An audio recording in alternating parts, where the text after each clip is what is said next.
pounds of construction. So what's the last thing we have in our notes? That would be the driven oscillation, right? And I set something up. I'm just going to put the differential equation up there now. You know, we're always doing this. One dimension, Newton's law. We're no longer able to use the conservation of energy because we have damping. And what we ended up with was we decided to do the following. So, in fact, all right, it's was equal to minus kx minus bx dot. And then we also have a driving force as a function of time. If you divide both sides by m, and what you end up with is gamma x dot plus omega dot squared x f of t over m. And the latest thing we're doing was we're going to ignore this term for the time being. We had already done something with this. We're going to ignore that one for the time being. So our differential equation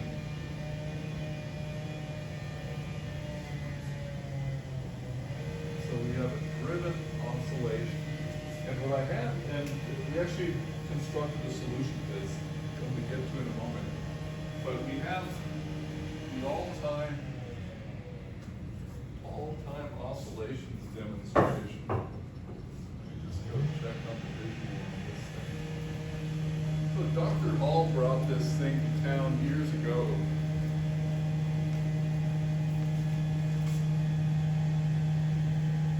Yeah, that'll work. That'll work where it stands. So what we have here, 3 oscillators, and we can just start demonstrating what we've been talking about. Okay. So they've got a mass. It's unusual because you can say it's upside down, it's not horizontal, but you've got a mass and you've got a spring here, something springy, and for that reason you get oscillations. And each one has a different effective spring constant. You can count out the beats on this, so the period and the frequency are really clearly defined. And these, because any elastic solid obeys Hooke's law of the displacement are small enough, so you can be confident that these are harmonic oscillations. And then we have this one here, a little bit faster. Same thing. Are these damped oscillations? There's damping in here. Friction? There certainly is, because it's coming to a stop, right? It's coming to a stop, so that would even be that exponential decay we discussed earlier. And then you've got the third one here, higher frequency jet. Okay, so what's the handle for? It's carrying it around. The handle is for driving these oscillations. And so we can drive them with a certain frequency. And I'm going to do the first, the tall one here, because you can count out, get a feel for what that frequency is. And I can just drive this thing by pulling it back and forth. Okay, so my driving frequency would be the frequency with which I'm pushing this back and forth. And the phenomenon we're going to see immediately here is that if I drive it with its natural frequency, only it oscillates. The other two are pretty much impervious to that. Okay. This is why this is the greatest resonance demo ever. Okay. So I'm driving it with its natural frequency. There's even a certain phase difference between the driving force and the resultant motion here. It gets even better. If I drive it with a faster frequency, you can actually imagine I could dial this in really smoothly, but I can't. But you know, in principle, if I drive it with this frequency, you're going to see this one oscillate and the other two not oscillate. Okay. And for the third one, I'd really have to link into it, so I'll let you guys do that for class. Okay. Yeah, so really drive rapidly. But yeah, you can see what we have here. So this is the phenomenon of resonance. These oscillators respond to their own natural frequency primarily. Okay? They all respond somewhat, but this middle one is the best, right? Because the other two not, and that one's being driven. So it's being driven with its natural frequency. That's the whole punchline here. Where else do you have that in real life? All over the place. Okay? The classic example is a swing. If you're pushing someone on a swing, you push them in the rhythm, the natural rhythm of the swing, and each time they come back, you push them a little bit, and they keep swinging higher and higher.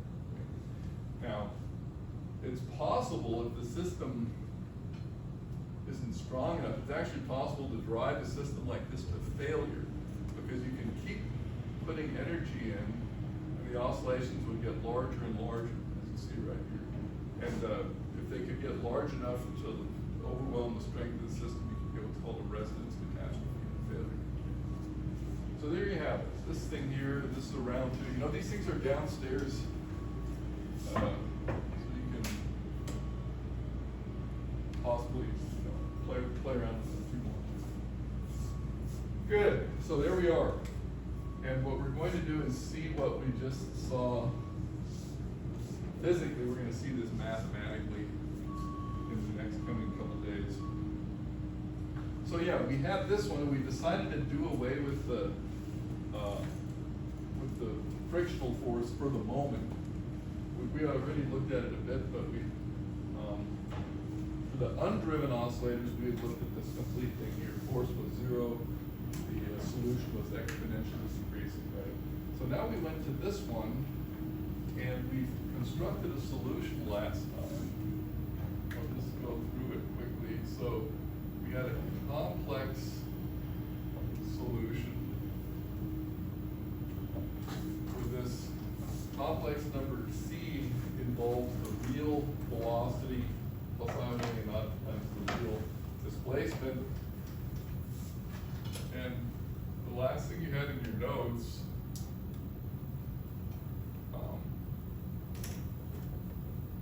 you guys can check my work on this. I omega naught T integral 0 to T F of T prime M e to the minus I omega naught T prime dt prime, and then I'm going to put a bracket plus an initial condition. Is that what we had? That's supposed to be a bracket plus an initial condition. Is that what we had there last time? Yes, pretty sure. Yeah. Yeah. So what we want to do is give it a try here. See how this works. It's really nice practice with complex numbers. And I'll just put in here the solution that we're looking for is equal to the imaginary part of our complex C. Imaginary part divided by omega naught. So we'll do a couple of easy examples, and I'll assign a couple of interesting ones as well.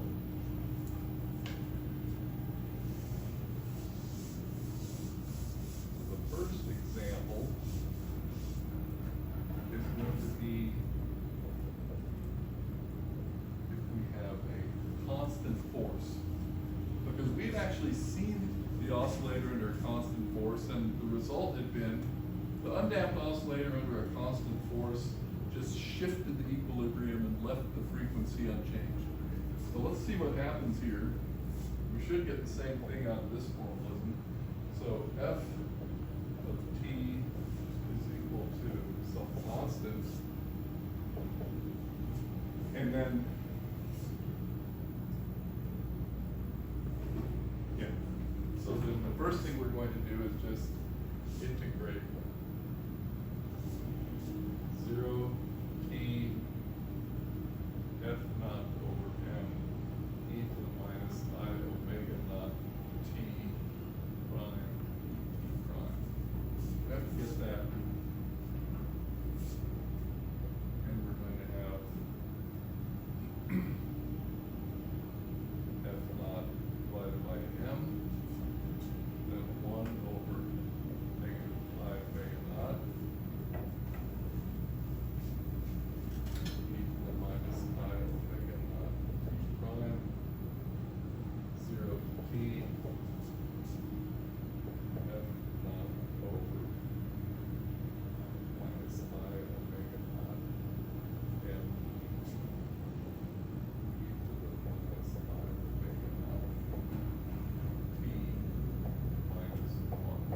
yeah, you always have to take the entire result with you. Okay. So that's our first part, and next we can multiply this by e to the I omega naught. What we'll say e to the I omega naught t times this thing here. In fact, we'll build in the initial condition as well. F naught minus I omega naught.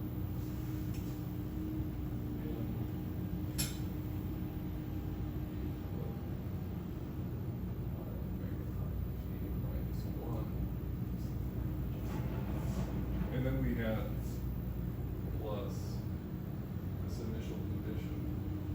I'm just going to leave it like that.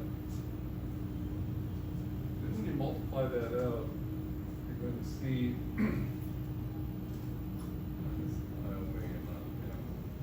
you're going to see that this multiplied by the first exponential just turns that into 1. E to the minus I omega naught t. E to the I omega naught t, e to the minus I omega naught t. Goes that up to 0, so that's 1 minus e to the I omega naught t plus c 0 I omega naught t. So when we take that all together, that will be our c of t. I could have actually right here.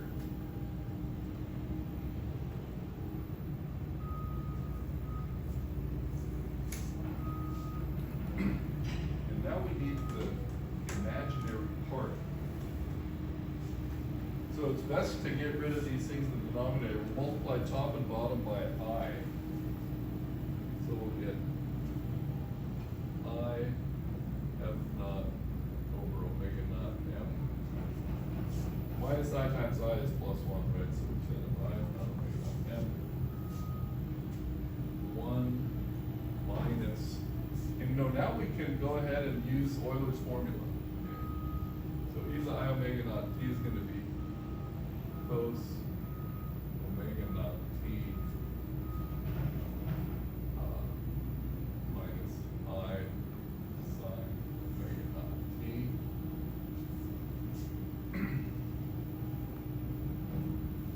Plus, we'll just take this one along for good measure. So c sub 0 would be x dot 0 plus I omega naught x 0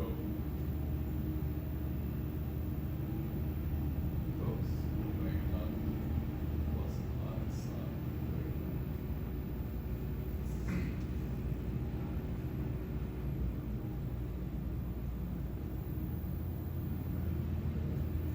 So where's the imaginary part? This one here, I'm going to ignore for the moment. Because if we want the imaginary part, we want the imaginary part of the front here.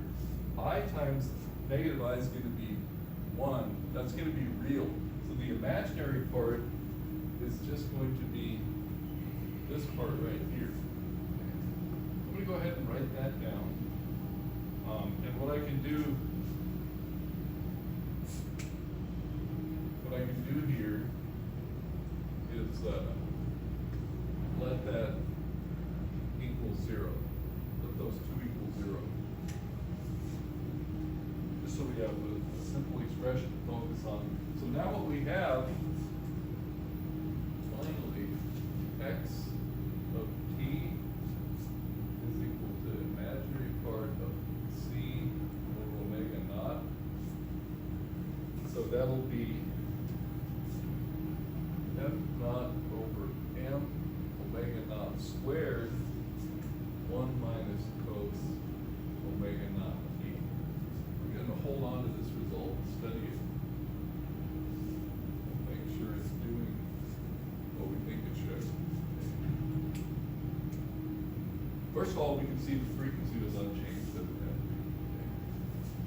And what we'll do next is relate this to a system that we looked at before.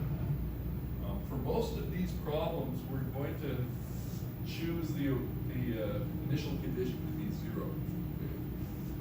The ones that are physically interesting, it's just as well to let the initial condition be 0. Otherwise, that'll just add some complications. Good. So I'm going to go ahead and erase. I'm going to keep this here. I'm going to erase the top and show us a system with a constant force. Just to make sure we see what's going on here. So my example system is the mass hanging from the spring, under the influence of gravity. And what I'm going to do is release it from rest here. X dot 0 equals 0. Release it from rest there. And we'll call this the positive direction.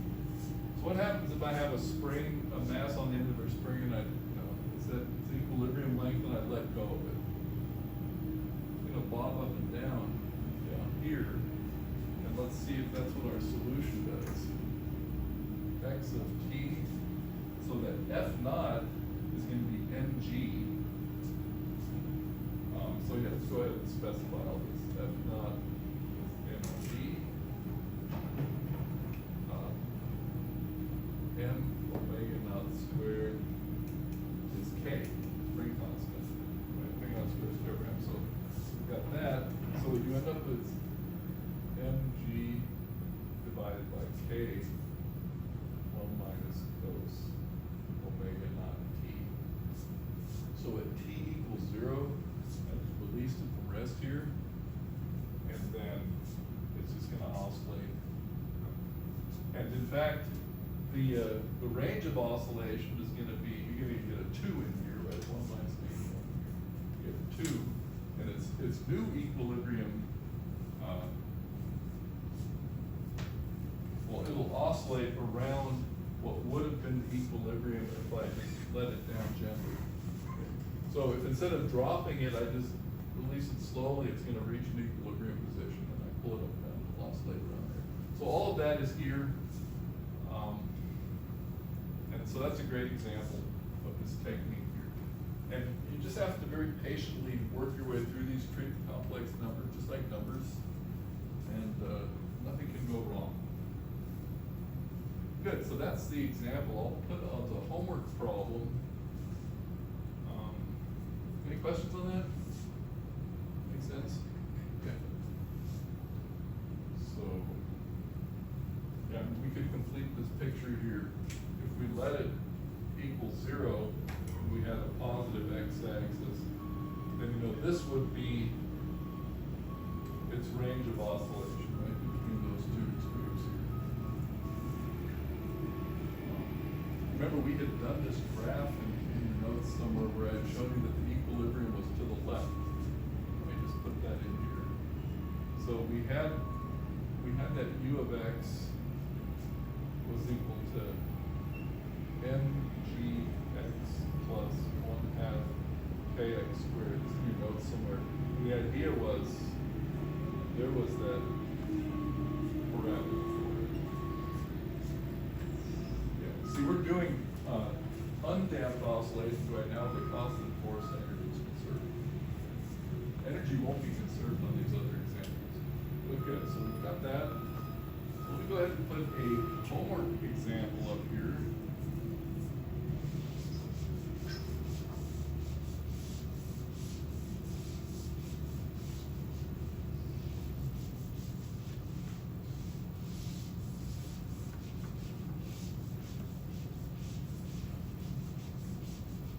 We got a couple other interesting.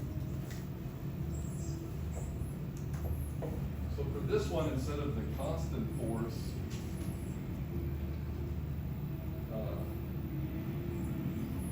let f of t be equal to just c times t t equals a constant. So we have a force that, and say t greater than or equal to 0. Okay. So we have a force that increases in time linearly. And also c sub 0 equals 0, i.e. the initial condition is 0 and x dot 0 is also 0.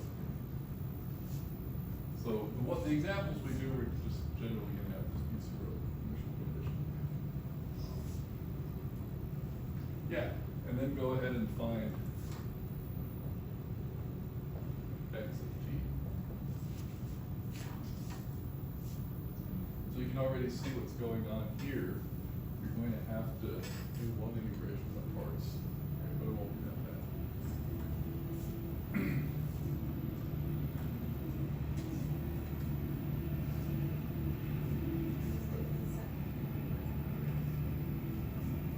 You guys tell me. This is under homework. Which one did we have? We had letting x of t equal f of t negative gamma t, and then taking that into our differential equation, assuming that gamma equals or cannot define f of t and x of t. Thanks. Yeah, that is the aperiodic case of the damped oscillations. So yeah, Friday I'll get your homework back to you, and then next Wednesday we have an exam, so then we'll get caught up. Next Wednesday we have an exam. We'll get caught up and good. Yeah. Conceivably we could. We'll see how many we have. We could conceivably turn these in next Monday, right? And, The exam is part of period of 1 hour. the exam's only a 50-minute exam. Okay. Yeah, I gotta choose really good ones. Hit the ground running. So yeah, we'll be prepared. There won't be any surprises. So when we do our review, we'll definitely kind of. I've already stated during the semester a couple things that I intend to put on there. So yeah, we'll do that. So good. This is an interesting problem again. Now I had mentioned the other day that this thing is looking something like the Fourier transform. So that's it. It is not the Fourier transform, but there's an interesting application we can do here of this whole formalism, kind of a nice general point. And that'll bring the nature of the Fourier transform and the oscillations into focus. So everybody have this one? I'm going to go ahead and erase this part of the board again. So that's a good problem, just to practice this one step beyond what we just did. So what we're going to do next is analyze this thing. So we're going to consider this system, or this differential equation here,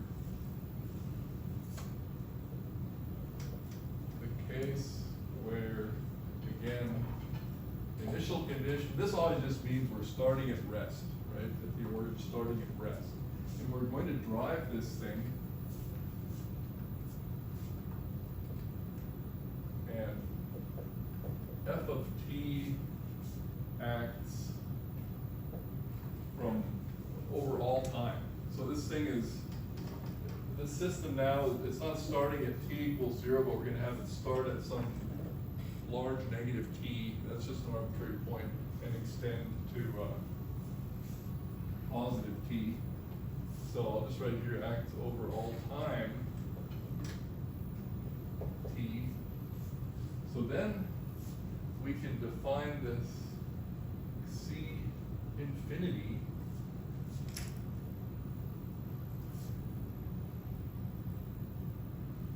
is going to be e to the I omega naught t minus infinity plus infinity f of t prime over m e to the minus I omega naught t prime dt prime. So now that looks like the Fourier transform. It's been acting Yeah,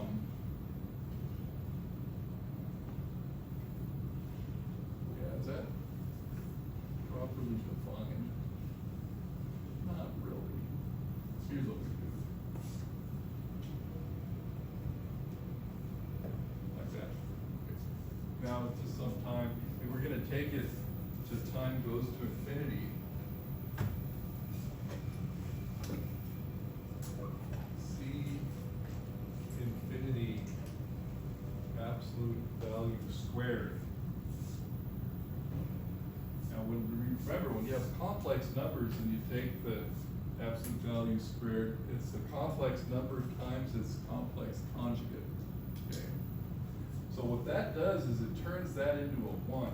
I'll go ahead and put it here explicitly, e to the I omega naught t, e to the minus I omega naught t.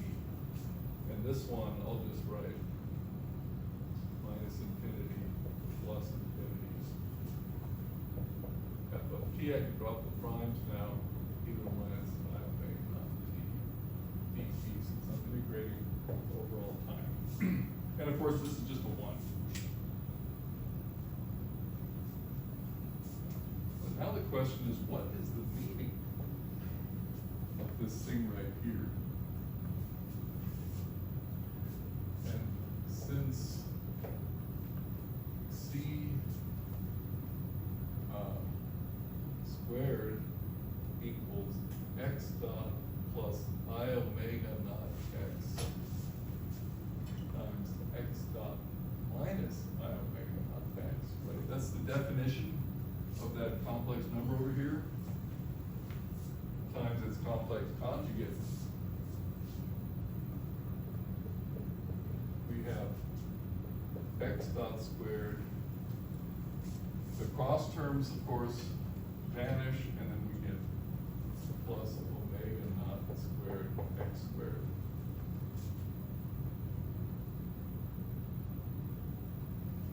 And we can do some more here. And 1/2 m c squared is equal to 1/2 m x dot squared plus 1/2 m omega squared x squared. So I took that quantity, complex conjugate, squared it, multiplied by 1/2 m, and what are we looking at now?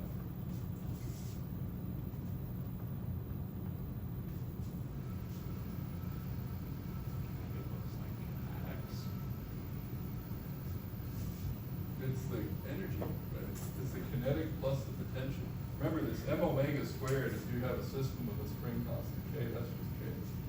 So that's the total energy of the system. And if you define this over all time, right, you have this thing subject to a driving force for all time. That's what this thing means. So that's the total energy. So E, I could call it E infinity equals 1/2 m c infinity squared. Because that's exactly what that is. On the other hand, that is 1/2 m minus infinity plus infinity f of t over m I omega naught t dt squared. Okay, so this one I want to actually write down a little more clearly, but let's leave it there for the moment and we'll clean it up in a moment. So this is, actually what I can do is I'm going to have an m squared there, so I can bring that inside there even. I'll do that in the next step. Okay. But what you can see is that the energy absorbed by the oscillator is really just the Fourier component of the natural frequency. And so that's what you were seeing with this device here. Okay. If I start take this middle one again. So I'm here. This middle one. So I'm driving this thing and eventually, you know, do this for all time. Okay, these two are at rest. It's only absorbing the energy. It's absorbed a bunch of energy now. It's only absorbing the energy from the natural frequency. Okay. And that's the meaning of this Fourier transform here. Okay. So putting that back there, I want to write that out a little more clearly for us.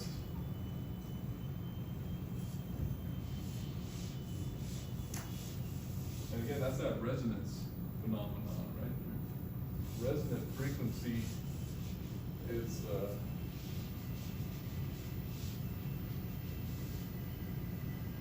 what's energy being for? Okay, let's do this a little more systematically. So we've got this energy that's been absorbed by the oscillator. Because remember, it started out at rest. Right? The idea, the initial condition was at rest. So this is what happens over a long time. Let's go ahead and we've got an m squared there, so we actually have equals 1 over 2m, and then we've got this f of t e to the minus I omega naught t dt. And the fact that there's no 2 pi in there doesn't bother us at all. Okay, the 2 pi, where you place it in your formalism, we've been splitting 1 over root 2 pi over mathematics, but it doesn't matter. This is the Fourier transform of the driving frequency. Okay, so I'll just write Fourier component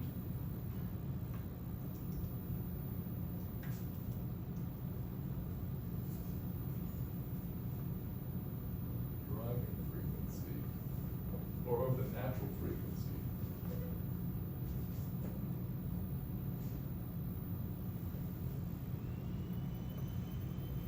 We didn't say anything about the driving frequency. This is just a general force, but it's going to be the Fourier transform, Fourier component of the natural frequency that is actually absorbed. Good.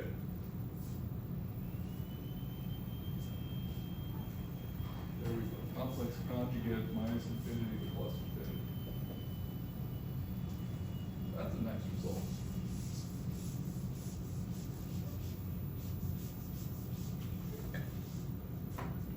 So there's a couple of other things.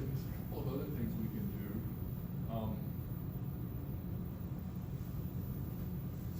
Okay. All right here. Next, or finally even.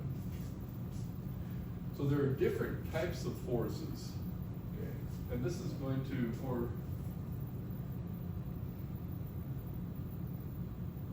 okay, let's look at it this way. Suppose f of t is only a very short duration. Okay. Now that I'm going to go back again, you know, it's not about infinity, but if f of t is of short duration,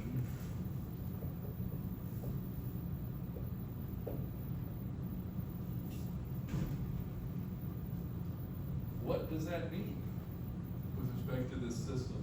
What time is long and what time is short? We just have a bunch of constants here. A day, a year, a second, a microsecond, what's a short time? And if you want a graph of something of short duration, here's the t-axis, here's f, you visualize that with some kind of spike, right? And there's no reason not to put the spike around the origin. So short duration,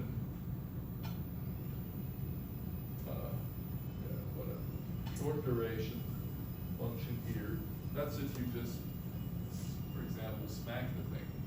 Okay. A sharp blow to it, and then it will start oscillating as well. So short duration, but still we haven't answered what does it mean for it to be of short duration. And there is an objective answer here. And we're going to do delta functions later, but we're not literally talking about a delta function. I'll just put a spike here though, okay? Short duration means the time is much shorter than the period of oscillation. So if we say short duration, that means omega naught, remember that's the natural frequency of our oscillator, omega naught times t is much less than 1.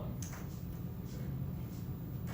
Because omega, that's, 2 pi over t times t is much less than 1. Does that make sense? That means it's a short duration because the only time in this system is the time it takes for the thing to go back and forth, period. So if that's the case, if so 2 pi over period, I'll let this on. If that's much less than 1,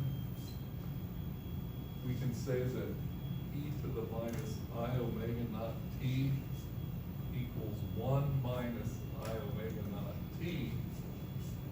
And this one we can neglect, right? Small, much less than 1. So, yeah, under these circumstances, I'm going to free up a little board now.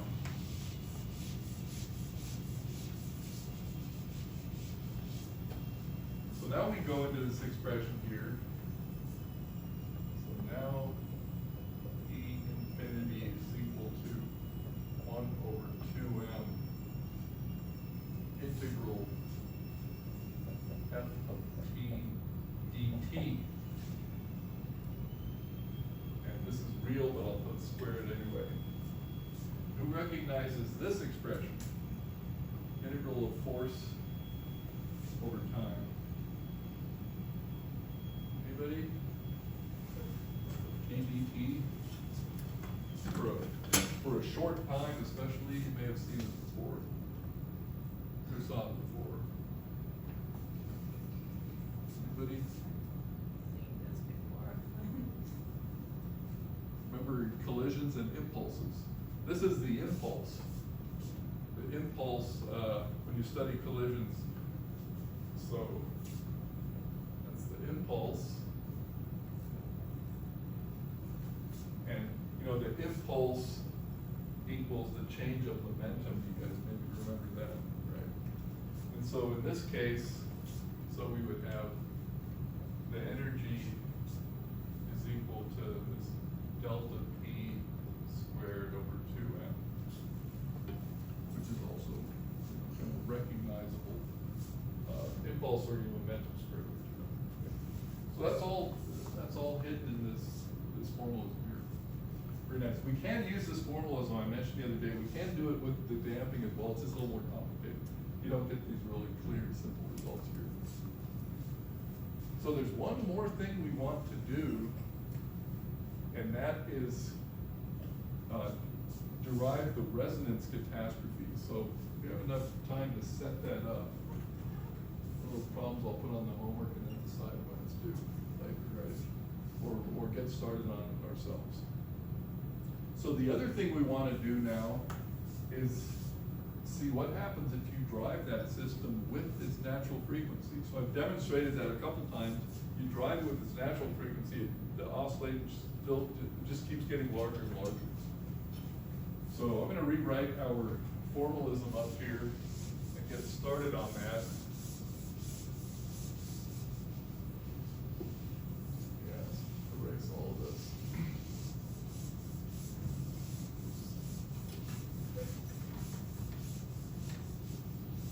We'll start this one together, but this will be one that you guys will enjoy working on. So,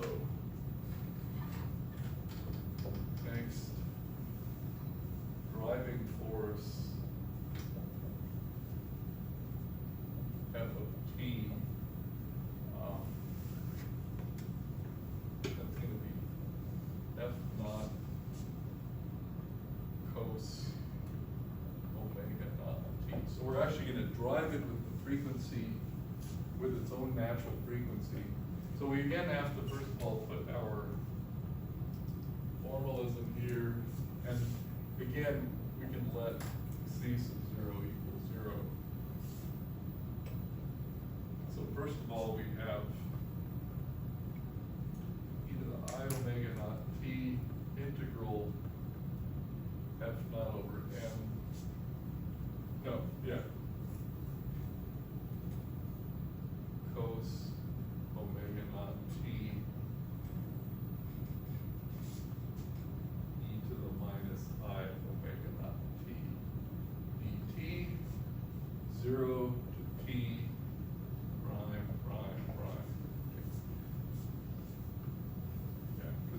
this is your S of t, and we just plug in. That's not cos omega naught t. And just to remind ourselves, c is x dot plus I omega naught x. So when all is said and done, we have to find imaginary part of c divided by omega naught. So this one's interesting, and we can pull this out. We've got the e to the I omega naught t. Now what we're going to do with this integral is write the cosine as 1/2 e to the I omega naught t plus e to the minus I omega naught t. Right. E to the minus I omega naught t.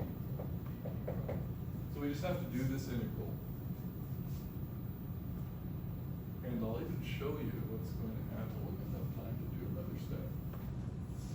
I'm going to put homework here, and I'll just do as many steps. So the homework is actually just, lest I forget, find c of t, x of t, and then the limit as omega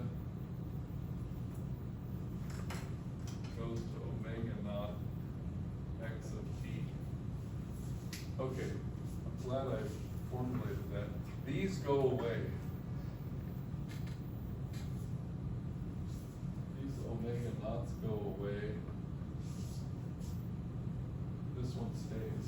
The idea now is that we're driving the system with an arbitrary frequency, and we're going to turn the dial on it and bring it right to the natural frequency. Right?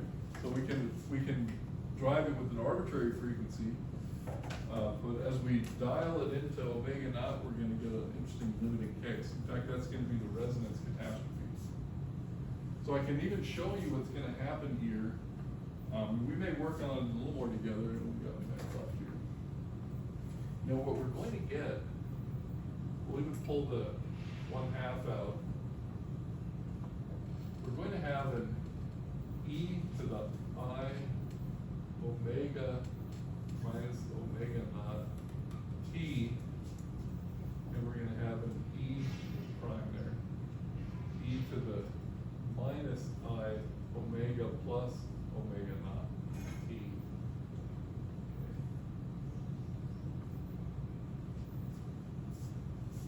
Now what's going to happen is this: when you integrate this, you're going to have a 1 over omega minus omega naught. So you're going to have that thing in the denominator, and that's going to be the interesting limit to take. Right? That's the one that's going to cause you trouble, so to speak. Whereas this one here is just going to be well behaved. But this one will be, have that thing in the denominator that'll be the interesting limiting case. And it's a famous one. It's what it brings out a linear time. But that's as much time as we have today. So this integration you just have to be really patient and stubborn with it and work it through. And when you take that limit, you'll see the interesting result. The full expression before you take the limit isn't even as interesting. It's not what we're after. It's a combination of sines and cosines and stuff. But the limiting case where omega goes to omega naught, this is the one that's really interesting. That's the resonance catastrophe, so to speak. And I just pulled the 1/2 here. So remember, you would do this, and then when you're done with this result, you multiply this in again.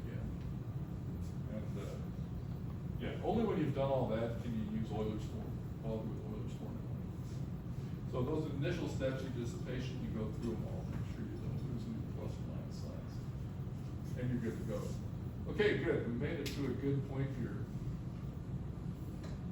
Friday I'll bring back some homeworks, and we'll have plenty of time for